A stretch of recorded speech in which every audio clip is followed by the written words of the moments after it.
ये कहानी है एक बाप बेटे की जो स्कूटर पर कहीं पर जा रहे होते हैं। तभी जो बाप होता है उसकी नजर पड़ती है रोड के साइड में कुछ लड़कों के ऊपर जो कि कीचड़ में कुछ ढूंढ रहे होते हैं। तो अपना स्कूटर वहां पर रोकते हैं और जाकर के उनसे पूछते हैं कि बेटे क्या ढूंढ रहे हो यहाँ पर। तो उनमें से एक बोलता है कि आपको दिख नहीं रहा है कि ये सामने सोने का फल है, हम उसको पाने की कोशिश कर रहे हैं। उसकी ये बात सुनते ही पिता का ध्यान जाता है उस सोने की फल की तरफ जो चमक रहा होता है।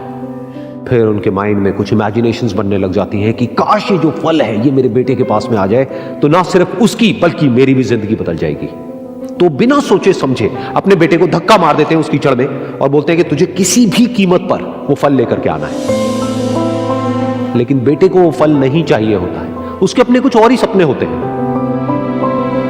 वो बहुत कोशिश करता है अपने पिता को ये समझाने की कि मेरी खुशी इस फल में नहीं है, मेरी खुशी कहीं और है, मेरे सपने कुछ और है।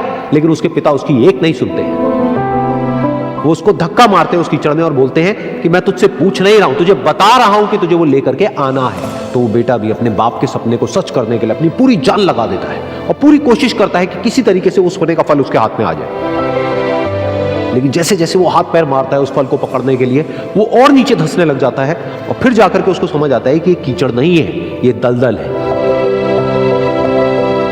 वो चीखता है, चिल्लाता है, अपने पिता को आवाज लगाता है, लेकिन उसके पिता उसकी एक नहीं सुनते। बोलते हैं कि बहाने मत बना, और भी लोग हैं वहां पर जो कर रहे हैं, तो जब वो कर सकते हैं तो तू क्यों नहीं कर सकता। तो एक बार वो फिर से कोशिश करता है और अपनी पूरी जान लगा देता है, लेकिन उसके बाद भी उसके हाथ में कुछ नहीं आता है और वो धीरे धीरे नीचे धंसता चला जाता है और मर जाता है।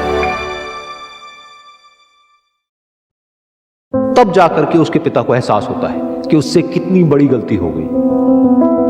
वो वहीं बैठ करके रो रहा होता है, चीख रहा होता है, चिल्ला रहा होता है। तभी वहां पर एक साधु आता है और वो साधु उस आदमी से पूछता है कि तुम क्यों रो रहे हो। फिर वो आदमी उस सोने के फल की तरफ इशारा करते हुए उस साधु को अपनी पूरी बात बताता है और बोलता है कि इसमें मेरी क्या गलती है, मैंने तो जो कुछ भी किया अपने बेटे की खुशी के लिए किया।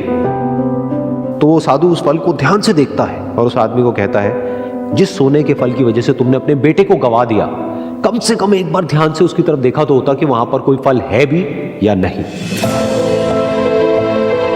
ये सुन करके उस आदमी को गुस्सा आया और उसने कहा कि सामने तो दिख रहा है फल, आपको नहीं दिख रहा क्या। तब वो साधु उस कीचड़ के ऊपर एक पेड़ होता है जिसकी तरफ इशारा करते हैं और बोलते हैं कि वो जिसे तुम देख रहे हो वो उस फल की परछाई है, असली फल वहां पर उस पेड़ के ऊपर है।